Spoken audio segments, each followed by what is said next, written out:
वसीम साहब good morning. नतीजों की बात करें तो ढेर सारे नंबर्स भी हैं और उसमें मेटल वाले ज़्यादा हैं। नालको से शुरुआत करेंगे। स्ट्रॉन्ग नंबर्स इसके हैं। रेवेन्यू करीब 7% बढ़ी है।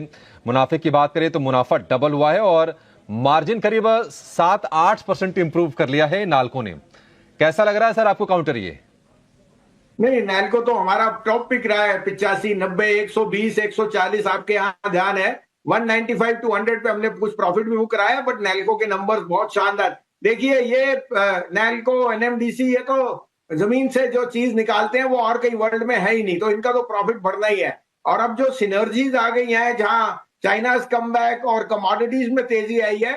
हाँ, हो सकता है आज आप, क्योंकि उसमें एक वन ऑफ भी है, वन फॉर प्रॉफिट में वो थोड़ा सा उसका हुए, लेकिन प्रॉफिट बुकिंग आ सकती है। थोड़ा मेटल में आप मेरे हिसाब से लाइट हो सकते हो इन द मीडियम टर्म, क्योंकि money is going into FMCG, specialty chemical, large cap private bank. लेकिन I continue to have an outperform on Nalco for the rest of the year. 240 से 250 का टारगेट आज के लिए होल्ड है। ठीक है, नालको होल्ड है। 6 महीने में शेयर डबल हुआ है।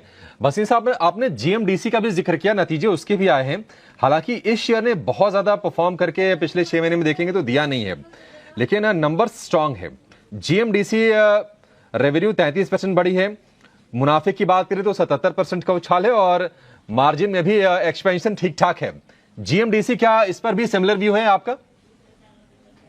बिल्कुल, GMDC NMDC buy on decline है। एक आध क्वार्टर में नंबर मत देखिए, क्योंकि एक का बहुत अच्छा आया है, एक का मीडियम आया है। लेकिन दोनों जिस तरह के बिजनेस में है, आयरन ओर और एंसिलरी, इसमें वो एक्सपेंशन भी कर रहे हैं। और I think as a PSU इनकी वैल्यूएशन कंफर्ट है, डिविडेंड यील्ड है।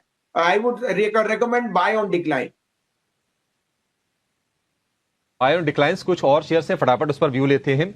नेटको फार्मा के भी नंबर्स मजबूत हैं वसीम साहब, आपकी राय नेटको फार्मा को लेकर? बिल्कुल होल्ड है। नेटको फार्मा आउट परफॉर्म शेयर है, और वो वही लोग बाग मिस कर रहे हैं। मैनकाइंड फार्मा, नेटको फार्मा, कल डीवीज इन कॉन्ट्रैक्ट फार्मा के शेयरों के नंबर आगे बहुत अंदाजे से भी आगे आ रहे हैं। तो होल्ड की रेटिंग है, बाय ऑन डिक्लाइन। होल्ड की रेटिंग, गिरावट पर खरीदने की सलाह। एलआईसी अनुमान के मुताबिक नतीजे वसीम साहब, जो भी आईपीओ वाले इन्वेस्टर थे जिनको नुकसान हो रहा था, ना सिर्फ उस नुकसान की भरपाई करवाई बल्कि शेयर अब तो कमाई भी करवा के दे रहा है। नंबर ठीक ठाक हैं। नेट प्रीमियम इनकम की बात करें तो 15% का उछाल है और प्रॉफिट भी बढ़ी है 4.5%। एलआईसी कैसा लग रहा है सर आपको? बिल्कुल सर, अगर पीएसयू जिस तरह से बढ़ रहे हैं और अडानी ग्रुप, तो एलआईसी का भाव तो 1500 होना चाहिए मेरे हिसाब से। लेकिन उस कारण से नहीं, क्योंकि अब इसमें ट्रांसपेरेंसी आई है, यूलिप लॉन्च कर दिया, न्यू प्रोडक्ट्स है। और आई थिंक मैनेजमेंट में एक बिल्कुल जिससे कहते हैं नजरिए में चेंज आया है। और कहीं भी डिक्लाइन हो तो लीजिए। एज ए डिस्क्लोजर ये हमारे पे है 750-800 का, और हमें कोई इंटेंशन नहीं इसको बेचने की। हम ये भी सजेस्ट करते हैं, New India and GIC are two other PSU insurers which you should add right now at this price. NMDC के नंबर वीक आए हैं वसीम साहब। एनएमडीसी, हालांकि ये शेयर बहुत तूफानी रफ्तार से नहीं लेकिन एक स्थिरता के साथ चला है। नंबर्स कमजोर हैं, इसको कैसे देख रहे हैं आप? सर स्थिरता की तरह क्या, 120 वाला 260, 65, 270 बिक गया, डबल से ज्यादा हो गया 4-6 महीने में। अभी भी बहुत बढ़िया प्ले है। एबिटा मार्जिन स्ट्रांग है और ग्रोथ भी है।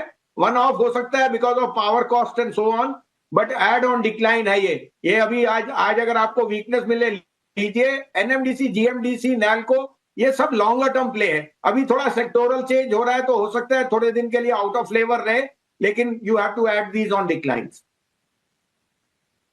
ठीक है, एक आखिरी शेयर वसीम साहब आपसे राय चाहेंगी, वो है बोरोसिल रिन्यूएबल्स का। इसके नंबर्स भी कमजोर ही दिख रहे हैं।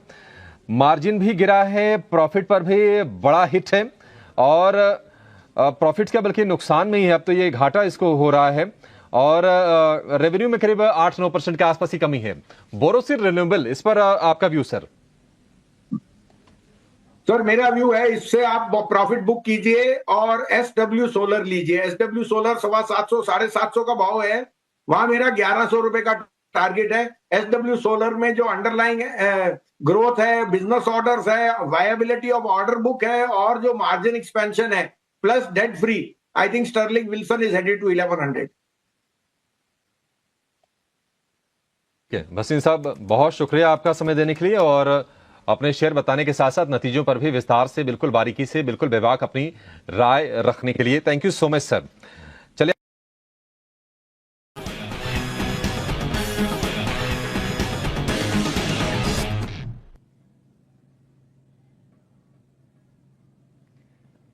Sanjeev ji, thank you so much ईटीना स्वदेश को समय देने के लिए हर बार की तरह। बताइए क्या बाजार पर व्यू बन रहा है आपका? अब तो दो बड़े इवेंट्स हम अब आगे अप्रोच कर रहे हैं, कल तो एक्सपायरी भी है और अब चुनावी नतीजे भी अब धीरे धीरे करके वो इवेंट आ ही चुका है। तो उस लिहाज से बाजार में भी हम देख रहे हैं कि वॉलेटिलिटी बनी हुई है। ऐसे में कहाँ पर मौके देख रहे हैं आप? और पहले तो आपका जो स्टॉक आपने दिया हुआ है उसके बारे में बताइए, किस तरह का परफॉर्मेंस रहा, क्या कहीं से होल्डिंग बढ़ाना चाहिए या कहीं से एग्जिट